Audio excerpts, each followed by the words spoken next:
চট্টগ্রামের লোহাগাড়ায় রাতের আধারে পাহাড় কেটে মাটি পাচারের অভিযোগ উঠেছে প্রভাবশালীদের বিরুদ্ধে।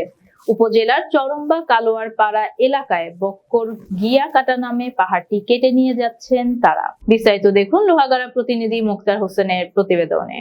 উপজেলা চরম্বা কালোয়ারপাড়া এলাকায় বক্কর গিয়া কাটা নামে পাহাড়টি কেটে নিয়ে যাচ্ছেন তারা।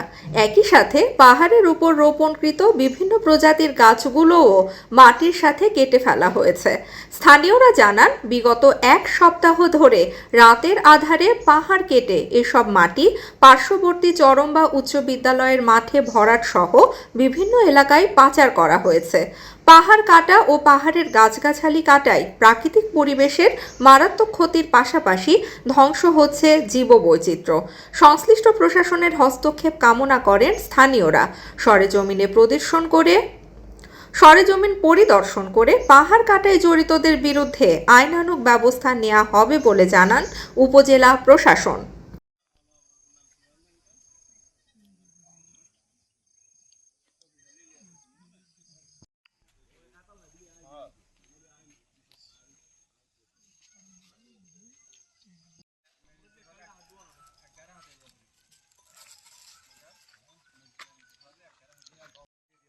আছে ইবেন নালরে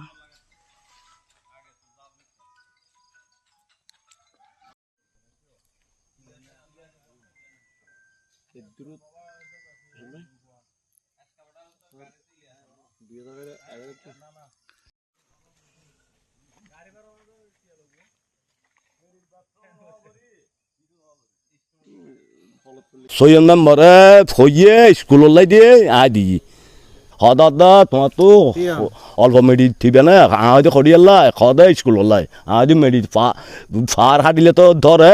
আচ্ছা, প্রথমত বলে যে পাহাড় কাটার বিষয়, যদি পাহাড় কাটার বিষয়ে সুনির্দিষ্ট কোনো তথ্য থাকে এবং সেই অনুযায়ী আমরা তদন্ত করে ইনশাল্লাহ ব্যবস্থা নেব যদি এখানে কোনো ধরনের আইনের ব্যত্যয় ঘটে। আমাদের প্রতি ঘন্টার সংবাদ দেখতে চোখ রাখুন কোয়ালিটি টিভি বাংলায় এবং আপনার এলাকার যে কোনো সংবাদ প্রচারে আমাদের মেইল করুন QTV Bangla News@gmail.com এই ঠিকানায়।